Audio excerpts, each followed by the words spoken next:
กระวานำอย่างไม่สาถึงเสียเจ้าสามาจะกิจวัตรขาเสียเจ้าสุขคำและเสียเจ้าเอาขากริยาสนสปา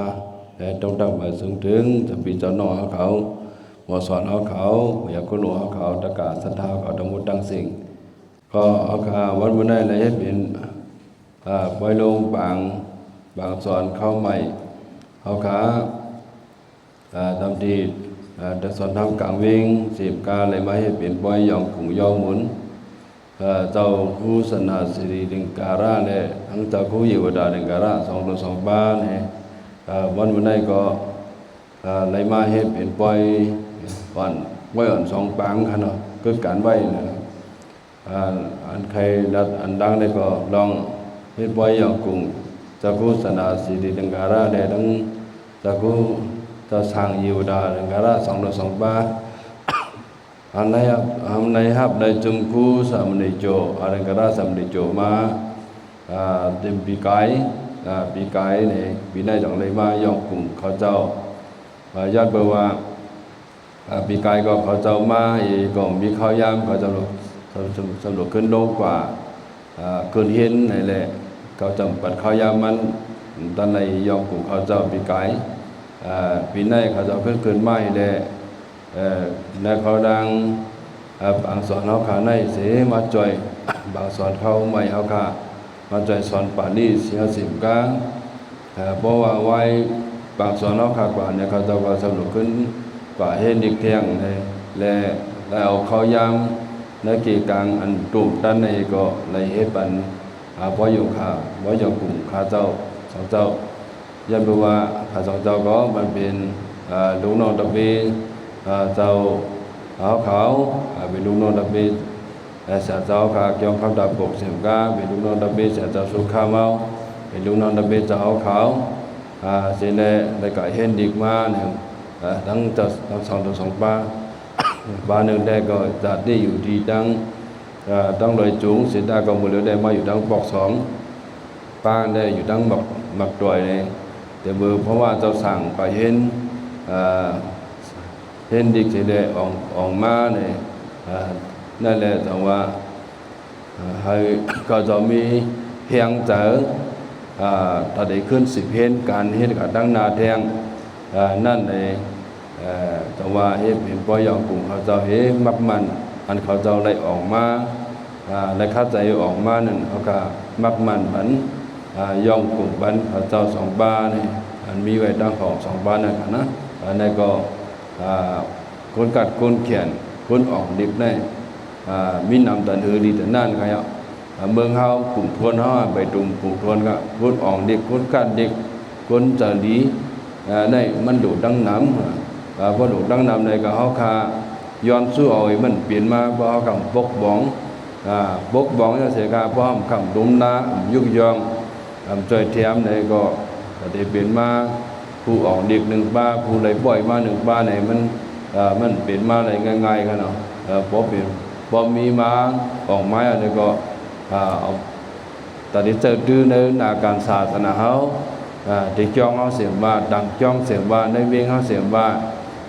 ถ้าเขาจะโบกัดของออกมันมาเหมือนเจ้าเสียสุขาเมาเจ้าเสียเจ้าคู่ลงเจ้าดักข้ามไปธรรมะสามีเอาเขาถ้าเขาจะว่าอะไรเป็นพวกกูอันปองการศาสนาในเมืองดอกเมืองนั่นเนี่ยเขาขาจะเป็นเสียสมาตกะเสียตกะมีบุญพรอะไรยุกยองปองสู่บรรเขาเนี่ยแต่ว่าท่านละเฮ็ดอันก็ยองกูพระเจ้าเนี่ยเนาะ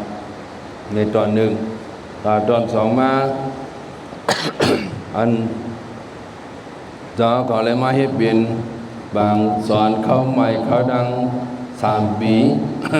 มีนาง3 ปีในปีที่3กันเนาะได้ไหมบางไว้ลงบางวันไหนก็เจ้าสาวเขาเตือนมาคืนกว่าย่ำหมดเดี๋ยวนี้เจ้าสาวเขาเตือนอยู่น้ำข้ามหมุนเจบางชายดังน้ำดูดังลาเชียวดังเมืองใหญ่ ดังเมืองสูดังน้ำลันเจ้าไหนก็หันกันมากขึ้นเสร็จแล้วเนี่ยหันมากขึ้นดีกลางเวียงเนี่ย24 บ้าลูกดัง ลูกอ่านมาสอนดีกี่ร้อยรอบ14ป้าเนี่ยรวมกันมี38ป้ากันเนาะแล้วก็จะสั่งในย่อก็ขึ้นป้าฟองนี่อันนั้นก็สอนกว่าในสอนกว่าไปอัน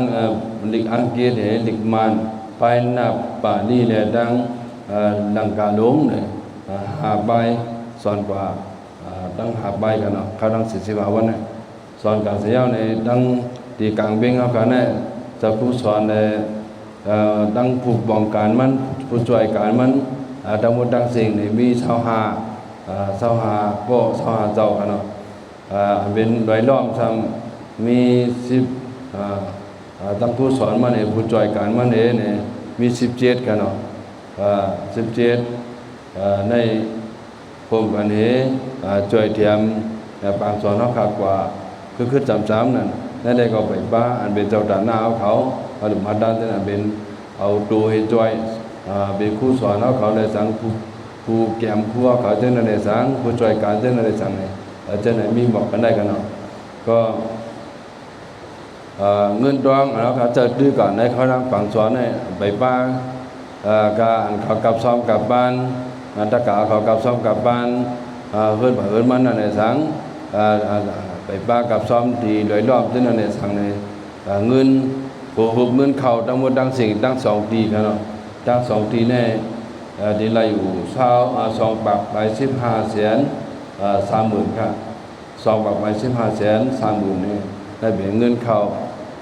เงินจะดื้ออันเงินออกผู้รอลองกันเนาะเดี๋ยวป้าในที่ออกว่า2 ปักไป25 แสน47,000เฮงครับ2 ปักไป25 แสน47,000เฮงเงินอะไร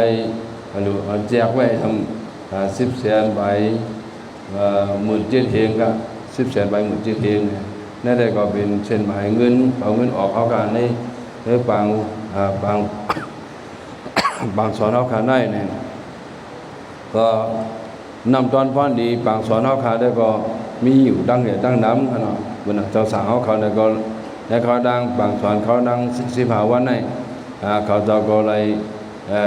ลยมีสูตรดื้อดังนี้เลยมาเห็นเอาเขาดัง15 วันเดี๋ยวกูไปนั่นเดี๋ยวสั่งจำในเจ้าหนึ่งในเจ้าดึงป้าหนึ่งในป้าหนึ่งเลยมาพบกันดีจอกันในเจ้าเลยมามืดคือจำใจกันในก็เป็นดังพ่อดีอันหนึ่งกันเนาะเลยเสร็จนั่นก็มักจะมังบ้างยังหอดตังยานก็เลยมาหอดตังยานก็เป็นพ่อดีแต่อันหนึ่งก็เขาขาซื้อเวนตะกาเสียตะกาตรงวิทยานก็มีสูตรตื้อตั้งเลยช่วยเลยเทียมได้อยู่ในด้านเขาจะก็มีพ่อดีอันหนึ่งกันเนาะพ่อดีมันได้ก็พ่อนาได้ก็มีดังอย่างดังนำขยับเลยเสร็จนั่นก็มันหนังเจ้าสาวเขาขาดในจ้องเขาขาได้ก็ได้กว่าเฮียนสอนดีเวียงเบิร์นมันหนังนำข้ามเขาหมู่จีเขาลาชิวตุนดีไล่ขาเมืองสูเมืองใหญ่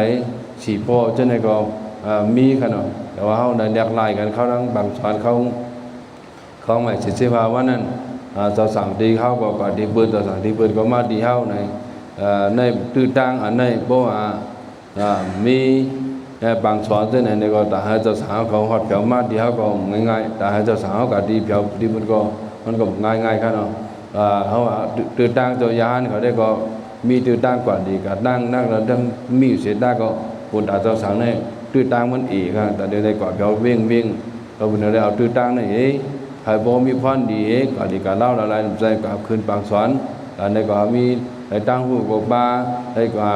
เลยหันตั้งผู้ทหารที่เบิร์นก็ป้าเนี่ยได้ก็มีเจ้าไหนกับคนในบางสอนก็ได้ก็เห็นมาครั้ง3 ปีแล้ว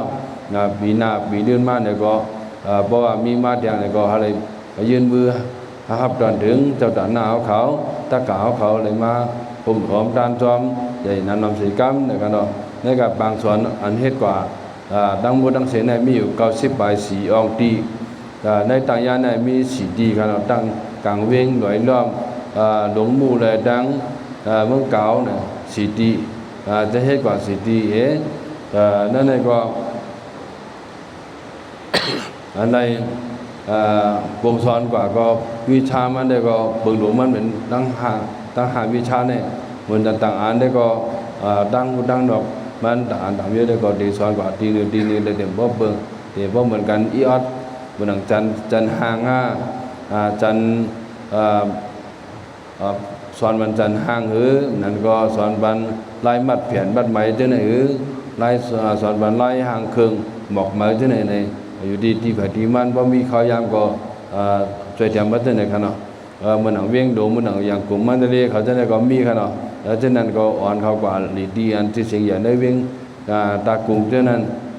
เนี่ยสังที่มันเลยก็เจ้านั้นเนี่ยสังเนี่ยเขาเจ้าสาวเขาอันใดก็เฮียนมาได้ก็ยอดเบอร์คาเขาเจ้ากัดแขนหรือเสียเสียสมาหรือในมุมมองให้เขาเป็นก็หันศาสนาเขากล่าวว่าดังเมื่อนานเลยในสังว่า